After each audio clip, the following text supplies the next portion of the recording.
everybody. Thank you for the fantastic comments about the vlog the other day. I think it went really well, and it seems to have been fantastically received. So thank you for such positive comments.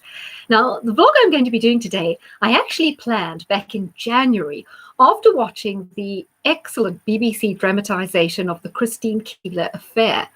And what immediately struck me was how similar it was to the whole Jeffry Epstein affair. Now, why I want to talk about it is I'm planning in the next few weeks to look at the chart of Jeffry Epstein, Ghislaine Maxwell, and then to use that as a bit of a springboard to have a discussion about that whole affair, whole situation, which I feel is going to come strongly into the spotlight in the next few months, and see if astrology can give us any different perspectives. But as you always know, I'll be throwing in tons of exciting, interesting context to keep you kind of gripped. Certainly a lot more interesting than the whole Netflix documentary, which I did watch. But of course, it really is focusing on the emotional story of the girls. There's lots of details left out, particularly Ghislaine's, or Ghislaine, as they call her role. Also, have any of you guys wondered, where are the boys? Because, not everyone is heterosexual. How are they kind of ensnaring and entrapping the homosexual preferences, right? So we never really hear anything about any boys being involved at all in this whole honey trap scheme, do we? Because I think it's a lot more than that.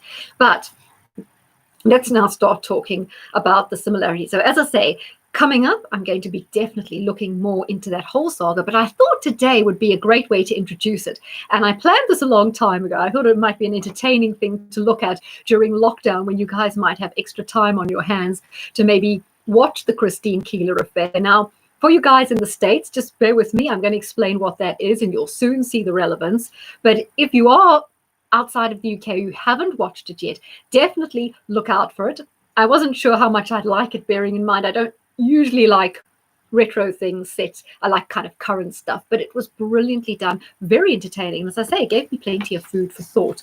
So let's start off with Stephen Ward, who is kind of the central figure in the Christine Keeler affair. He is very similar to the Jeffry Epstein figure. He was an osteopath, and I gather he had been to a posh school.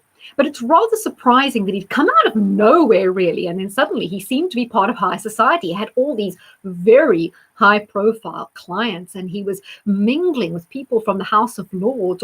He kind of seemed to be in the know with the great and good.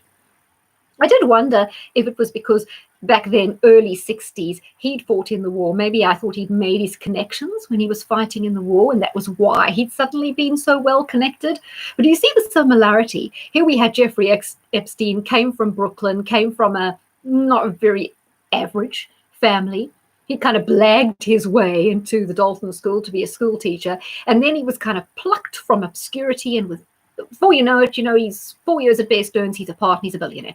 Happened overnight. And the Stephen Ward character as well. I think his father was a priest up in Manchester, but all of a sudden, he's just an osteopath, but suddenly he is at the heart of high society.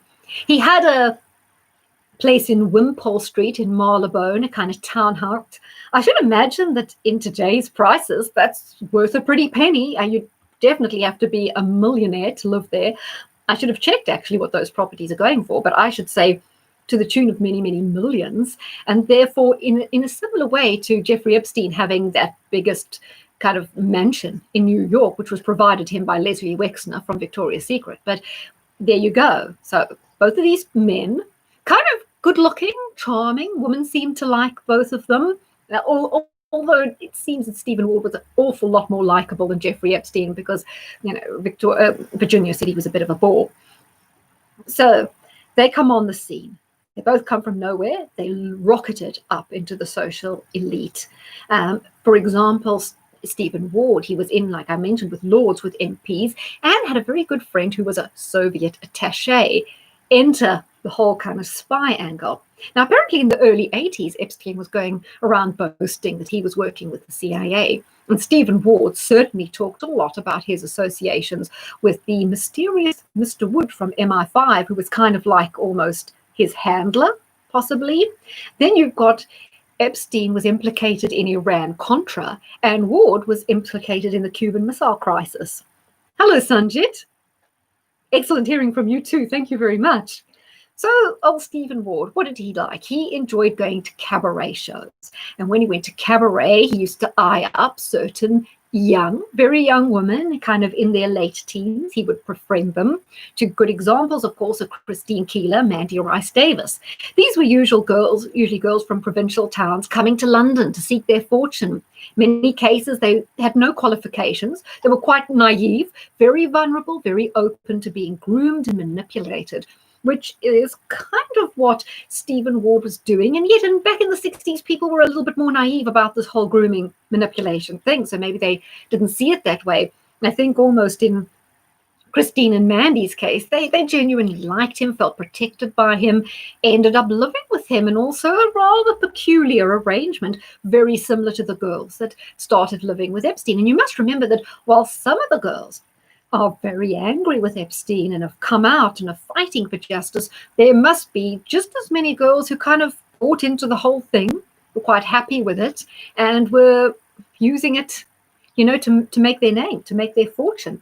So, as I say, these girls were quite young and naive. I mean, in Christine Keeler's case, she had an unstable background. She was quite a troubled girl. She had various problems. And so, just like Epstein was promising these girls that he was going to provide them with a career path, security, a place to live, in a way, well, Stephen Ward was also providing these girls with something they needed, and they shacked up with him. Very questionable arrangement, what was going on at this Wimpole Street. So one of the people who Stephen Ward was very well connected with was Lord Astor. He was in the House of Lords, fabulously wealthy. Actually, Samantha Cameron is connected to him. She comes from the Astor family. So they are very big, almost globalist family in the UK, right? And he had a massive mansion which had a summer house. Now, this mansion of Lord Astor is on the border of Buckinghamshire and Berkshire. The place is called Cliveden, and incidentally, if you remember Meghan's wedding to Harry, that was the estate, I believe it's more like in a hotel now, where Meghan dressed and got ready with her mom to come on the carriage, right? So it's still this Cliveden, very connected to royal circles. Lord Astor was businessman, Tory politician, the Conservative Party, kind of Eton, Oxford educated, the whole thing, came from the Waldorf Astoria family, right? So why would he strike up this huge friendship with Stephen Ward? What was behind their connection? Not only did they have a friendship, he had a rather big luxury house with a swimming pool on his estate called Spring Cottage. And he lent that out to Stephen Ward. He actually let Stephen Ward have it. So very similar to the way Leslie Wexner's letting Epstein have the run of this 40-bedroom mansion in New York. In the same way, Lord Astor's letting Stephen Ward having the run of the summer house, where apparently they were having these masked men parties. So people totally naked, just with masks, right? Yeah, kind of kinky parties, I guess. So, I think that he was sleeping with Mandy Rice Davis, but he never slept with Christine Keeler. It's unclear what exactly his sexual relationship was with the girls, or if he was just handling them, grooming them, and then handing them around to the great and good, possibly during these parties. So it's pretty clear Stephen Ward was supplying women to the rich and famous, similar to what Epstein was doing. Were they both doing it as part of a compromise operation is the question we're going to look at. So Christine Keeler actually met John Profumo, who was then an up-and-coming Tory politician. He was the Minister for Defense, which, bear in mind, it's the time of the Cuban Missile Crisis. The Cold War is really hot, so Minister of Defense, very important.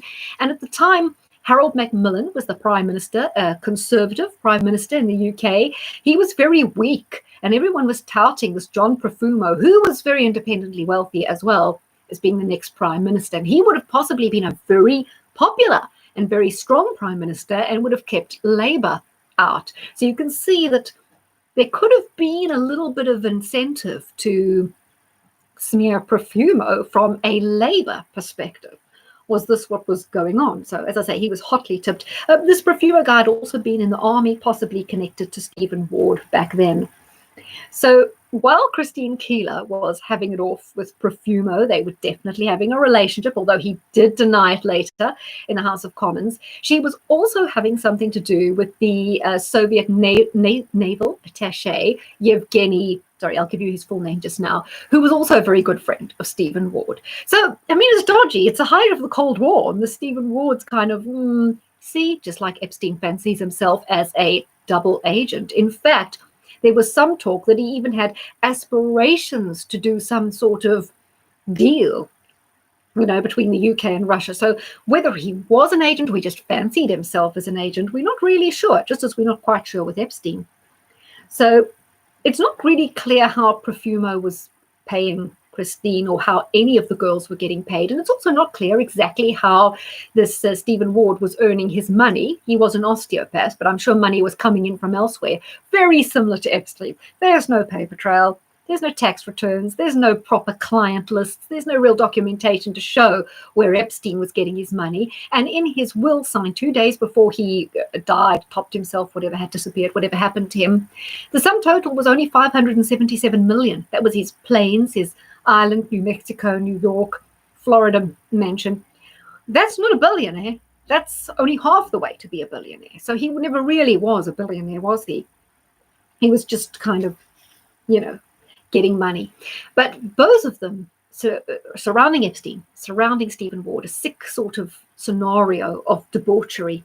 And as I say, I think that old Stephen Ward definitely fancied himself as a spy, and he spoke numerous times of a mysterious Mr. Woods, who was his handler from MI5, but he was never able to kind of prove that relationship exists. But, you wouldn't be able to anyway, would you? I mean, we wonder, was Ghislaine the agent from Mossad who was handling Epstein? It's out there. That's what a lot of people are saying is possible. We know when Epstein died, he had a lot of diamonds in his safe. He also had a Saudi Arabian passport with a different name in his photograph. So he obviously had his finger in many pies, didn't he?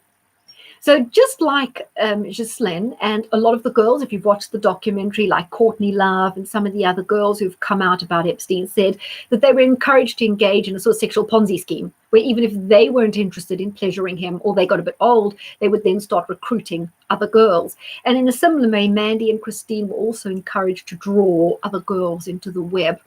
And as I say, maybe in those days, there was no Me Too movement back then. You can imagine it could have also been a massive web of girls who were too embarrassed to come forward. It wasn't socially acceptable. They would have ruined their reputation for life. So why would they come forward? So the whole thing kind of unraveled because Christine had a couple of boyfriends who were rather, what would you say, vocal, outrageous. One was a guy called Aloysius Gordon. And when she dumped him, he came round to Stephen Ward's apartment with a gun and started causing havoc, which brought Christine to the attention of the police. And it wasn't long before some intrepid journalists from the Daily Mirror, the same newspaper later owned by Robert Maxwell, Ghislaine's father, also of Mossad. Anyway, he only owned it later on. He didn't own it then. But the Daily Mirror started sniffing around, and they saw, this girl Christine Keeler, who's had this altercation with Aloysius Gordon in Wimpole Street. She's also hanging around Profumo. What's going on there? So the scandal started developing. Now, the Daily Mirror definitely had an interest in bringing the Tory government down, and they knew if there was a scandal surrounding this up-and-coming MP Profumo, they had a good chance of doing it, and basically they did. So they kind of offered Christine Keeler money. She was at that age, where she's going to take money for anything, bearing in mind her background, and she gives them a story, and they almost egg her on to say that while she was in bed with Yevgeny, he was asking questions about missiles, ... They were trying to implicate that there was a national security scandal because of her sleeping with the defense minister and a Russian spy at the same time, which is, it's fair enough. So in this case, Stephen Ward, where did he fall? Was he trying to do a kind of a takedown on Profumo himself? Was he trying to get him involved with these girls to compromise him? We don't know. In the depiction in the show, he's very vocal in trying to talk to Christine out of this, which really would have been better for his sake in the end, because it unravels for all of them quite massively. So John Profumo denied. But eventually he had to resign and admit the affair, and it did bring down the Harold Macmillan government. And as a result, Harold Wilson won the election the next year, and he was Labour. And this did actually have an important impact on the future of the UK, because not only was Harold Wilson Labour, but he was responsible for keeping the United Kingdom out of the Vietnam conflict. And maybe with the Tory Prime Minister, the UK could have gone into the conflict in Vietnam with America. So there were important foreign policy implications that may have been very different had Profumo gone on to be the Prime Minister, win an election, and carry on the Tory government. There were also rumors in 1963, a Soviet defection, Anatoly Golitsyn, he said Harold Wilson was actually a KGB agent. So there you have another little web of how politics, spying, bringing down politicians, influencing world events just via this honey trap is quite possible. And, Epstein could have been aspiring to have the same effect. So the KGB agent, I said I'd give you his name, it was Yevgeny Ivanov. So what happened to him? Well, before the whole scandal broke, he was recalled to Moscow and he was sent to Siberia. Yeah, so they weren't very happy with him, basically. And after that, he was on the Black Sea. He was then transferred to the Black Sea Fleet for many, many years. He ended up getting the Order of Lenin, which is quite a distinction. He did meet with Christine Keeler in 1993 after the fall of the Soviet Union. So at the time, Christine said she'd only slept with him once. But I think the relationship must have been a little bit stronger than that, because why would she, after 30 years have passed, still go and meet up with him in Moscow? As soon as the Soviet Union crumbles and she can go there, she's right off there to meet him. So it must have been something a little bit stronger than she implied. So more secrets. So what happens with Stephen Ward? Well, at this stage, the Tory government are really fed up with him because he is ruining their chance in the upcoming election. As you know, he did ruin their chance. So they kind of wanted to limit the damage. So between MI5 and the cops, they decided, what can we do? So it was actually the head of the police said, well, let's look at Vice, because he's got all these women, fluffing around him. There's bound to be something going on. Let's look at that and let's get him for Vice. So they got him on a charge of earning income from immoral earnings. Weren't really able to get a lot of evidence to prove that he was earning money by pimping the girls, basically. But Christine, at the time, was also involved in the trial of Aloysius Gordon, where she had to give evidence. And she perjured herself in that trial against Aloysius Gordon. And she eventually has to admit this to the police. However, she goes on to be the key witness in the Profumo affair. Mandy Rice Davis does give evidence as well. She was having it off with Lord Astor, Mandy Rice Davis. He, of course, denied it. And her famous quote, well, he would say that, wouldn't he? Came from there. So they were the two key witnesses who resulted in basically a kind of Stephen Ward facing definite kind of being convicted, right? Because they gave evidence. Now, here, Mandy Rice Davis and Christine Keeler, they weren't quite like the Epstein girls. They weren't relishing this opportunity. They had their arms twisted by the police, basically, to give evidence against him because they'd had other fairly minor misdemeanors. But because they had no lawyer standing up for them and they were very young and naive, they were very scared. They did what they felt they had to. And the thing is, old Stephen Ward's friends, all his friends who were MPs, all his friends who were lords, all his rich and famous, influential clients turned their back on him. Very much like Epstein, they didn't turn their back on him when he initially was sent to prison. They were happy to welcome him back in the fold. But as the allegations got really more and more serious back last year, they started to turn their back on him. There's no one now that you'll find that had anything to do with him. They've all got a good excuse. Oh, they were only working with him on this basis, or on this basis. They hardly knew him. Yes, they went to his house, but really they didn't want to be there. They didn't see anything. They didn't hear anything. It's like the three blind monkeys. They all were totally deaf, blind, dumb, and senseless. When they went into his apartment or his mansion, they saw nothing. So just like Epstein, suddenly Stephen Ward had no friends. His barrister couldn't find him a character witness. When he asks the barrister on the first day of his defense, who have you got lined up as a character witness? He merely taps him on the shoulder and says, keep your chin up, old boy, and walks off. And he's very, very disheartened, Stephen Ward. So what happened in this case is very important, is the whole trial would have fallen apart if the judge had revealed to the jury that Christine had perjured herself in the Aloysius Gordon trial, because then her evidence would have been unreliable and the judge could have directed the jury to forget about her evidence, and Stephen Ward would have basically been found innocent, right, or be found not guilty. However, the judge takes the view that he will not reveal to the jury that Christine had perjured herself and therefore was an unreliable witness. And in that way, he puts the nail in the coffin to Stephen Ward. So the whole establishment then turned against Stephen Ward. He was going to be the fall guy, like Epstein. Epstein is just a linchpin. He was the fall guy. There's a whole operation that he's a part of. Ghislaine could have been his handler. She could be far more powerful in all this, but he was the one who had to take the rap. He's the one that the Netflix documentary focus on. He's the one that mainly all the girls are focusing their anger on, except, of course, Virginia, who's also focusing on Andrew, which makes us wonder if Andrew will have to become another fall guy, because there are people in this sick web that are far more important than Jeffry Epstein and Andrew, and they need to be protected. So they need to find a fall guy. They found one in Epstein, and they hope this will all go away. But now they've still got to deal with the fallout possibly around Andrew.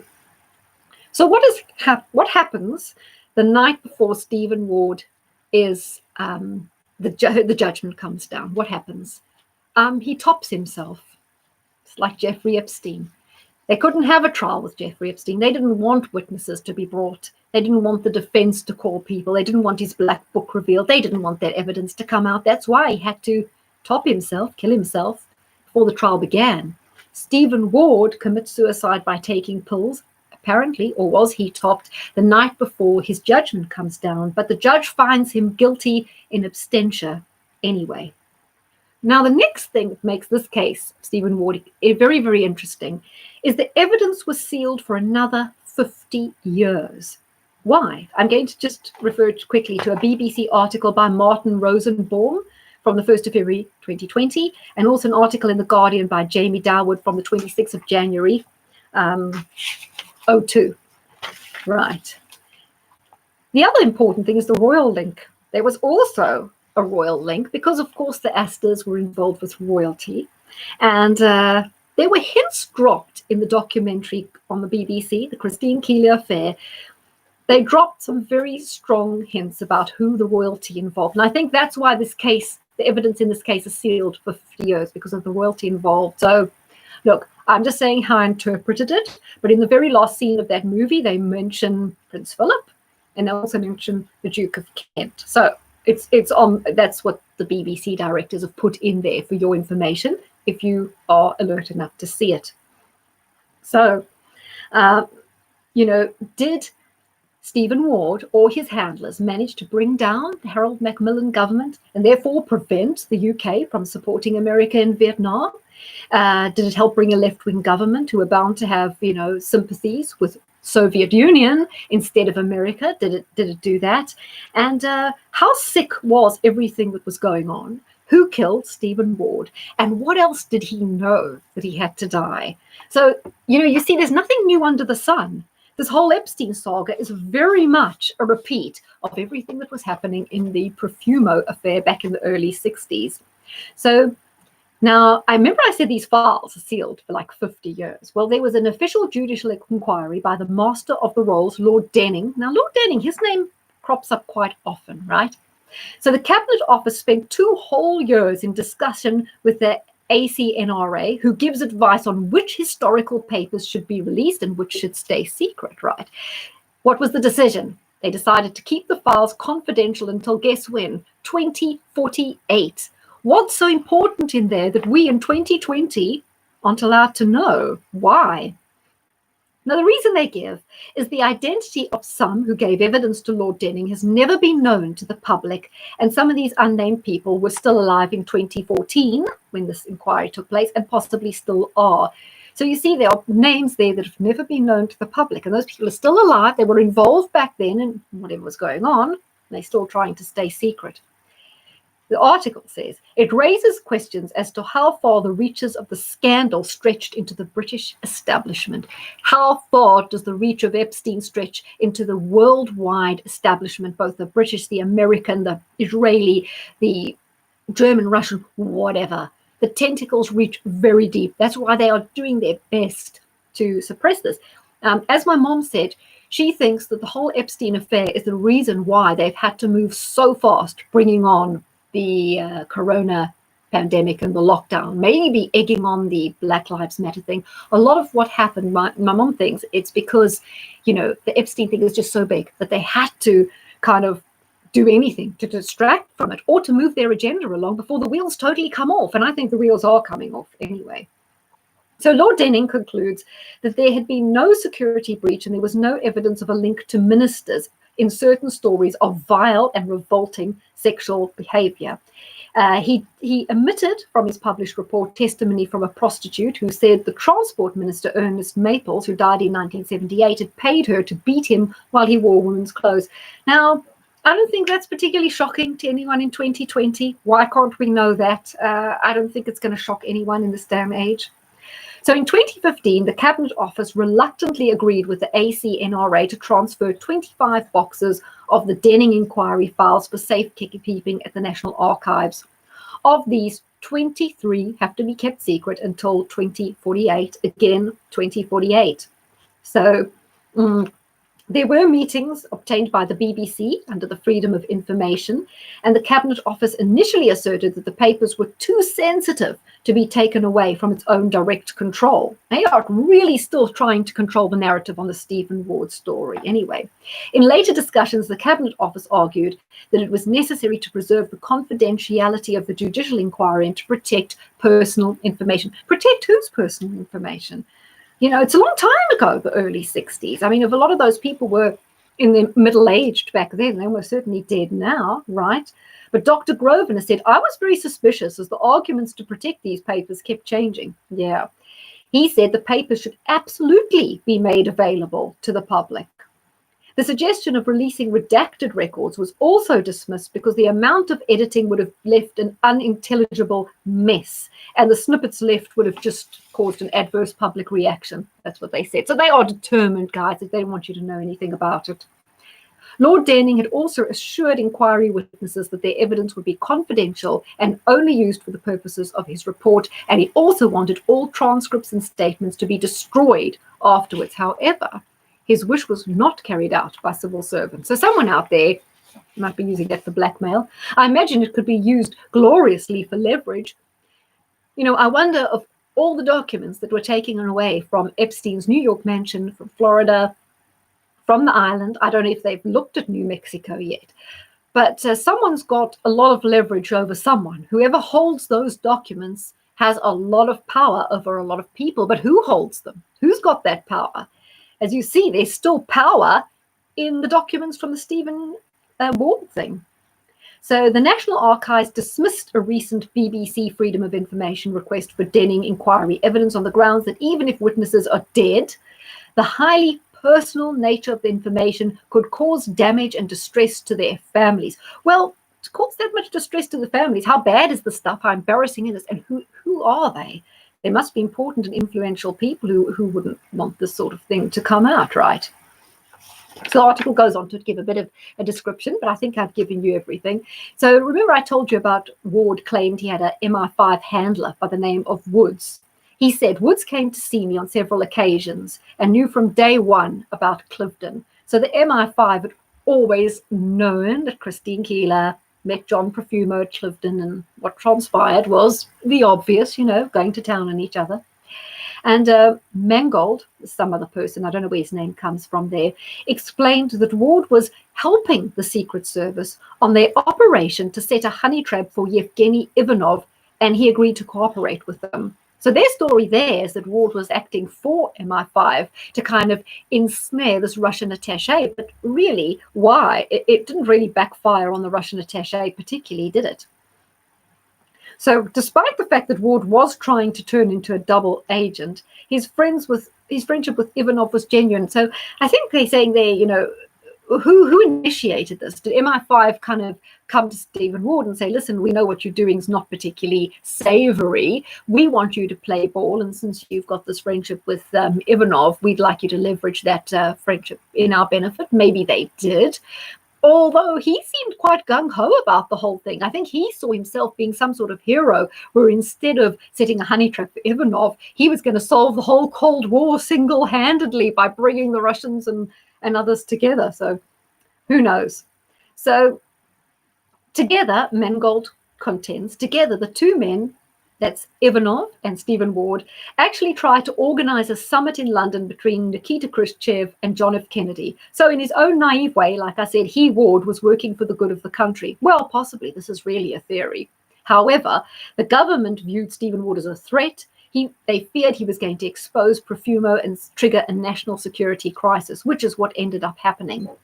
There was also a secret meeting on the 27th of March 1963 between the Home Secretary Henry Brooke, the Chief Constable of the Met Police Sir Joseph Simpson, and the Head of Security Roger Hollis to discuss what action should be taken against Ward. Minutes of that meeting have disappeared, but in the dramatized documentary, they depict that's where they decide that they're going to have him up for immoral earnings because vice is the only way to get to him. Of course, there it tells you again his high society of friends totally abandoned him.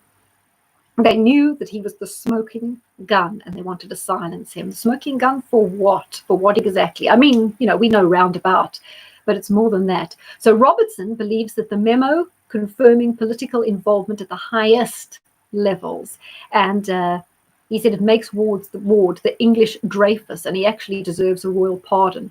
So at his trial, the judge actually directed the jury to convict Ward on the grounds that none of his friends had come forward to support him.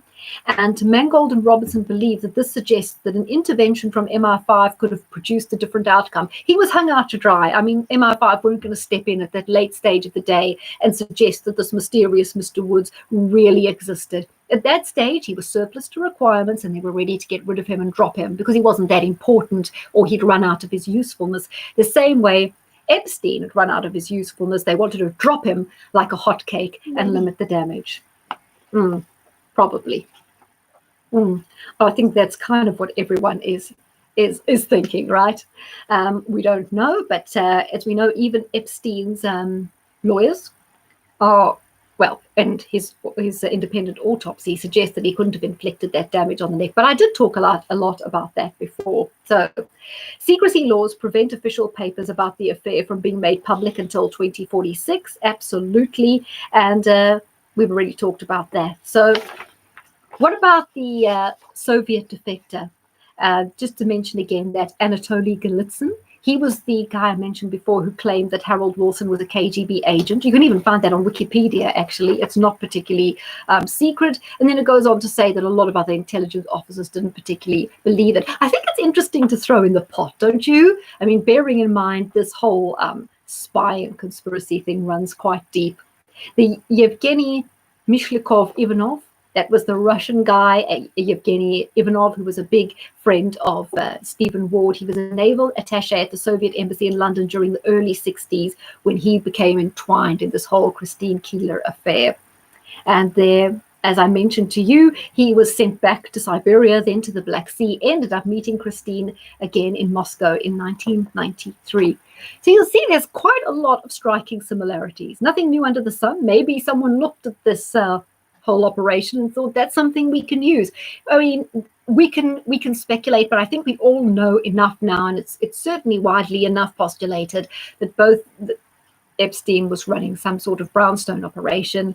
He was ensnared and involved with different security services, and he probably, went above and beyond what he was supposed to be doing, ended up causing a little bit of an embarrassment. But again, we've got the royal connection. We've got that they suddenly die either during their trial or just before they're about to be sentenced. Their strange rise to preeminence, the fact they're both kind of, charismatic, good looking, very much able to bring the girls in and then run their operations. So, guys, smells like a sophisticated ops. Yes. Hello, guys. And What will happen to Trump coming elections? Chica, I think he's going to do well. Look, 70% of people are now quite in favor of a strong clampdown because of the civil unrest, which is really being hijacked by extremists, and it's affecting people right across the board. You know, Chica, I'm really unsure about Nigeria. It is a country, it's also a cardinal country, same as the UK, the same as America, the same as Australia, the same as Germany. All these countries are facing an existential crisis. All these countries are facing deep, deep, deep divisions. I know yours are a lot more obvious. And yet, I'm thinking no, I think they'll end up staying together as a unit. Because if you think in the whole globalist scenario, what they really want to be doing is bringing us all under one umbrella rather than having countries split off and forming a more nationalistic or national-centric government. So I think Nigeria will stay together. I think they've got an interest in keeping it together. Tom Mangold, BBC reporter, absolutely. Jeffry Epstein was a construct with multiple personalities. The house he lived in was owned. Yes, Britt, I did cover that about Les Wexner, yes. And Victoria's Secret has gone bankrupt, yeah.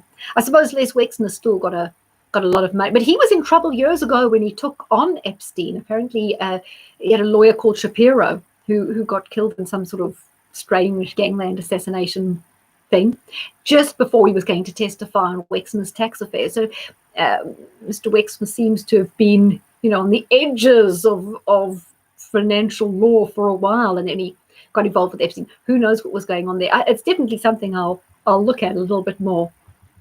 So there you go. Your homework, guys, if you haven't, is certainly check out the Christine Keeler affair. I'm sure it's available all around the world because I know BBC sell their things on to Netflix or wherever. And definitely watch the Epstein saga as well, because you'll see, you can join all the dots and you can see how similar they are. It was something that's stood out to me, and I just wanted to work through it with you guys. I thought it would make an entertaining vlog, especially ahead of us kind of looking at his chart, time missing, of course, and Ghislaine's chart, and putting a little bit more meat on the bone. Universalism is what it is regarding nations. Very typical trait of which you know. Do I follow Q? No, I don't follow Q. I mean, I know Amazing Polly likes Q, and I'm involved in a Facebook book group at the moment to discuss Q a lot.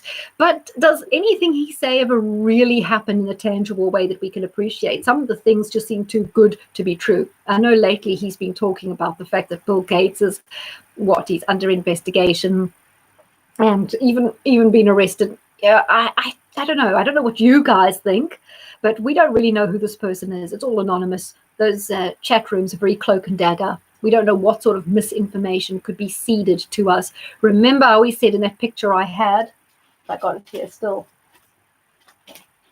I don't have it there, but of the hermit, that we have to be very careful of the, what would we call it, the patriot, somebody who comes across as a patriot, but they really are globalists just pretending. I think on our side, Lauren Southern was one of those people, and Elon Musk might be one of those people, because he's kind of talking about moving to Austin, and he's made sounds like he's sort of anti-globalism, that he doesn't really like the direction this whole plutocratic, technocratic world is taking, right?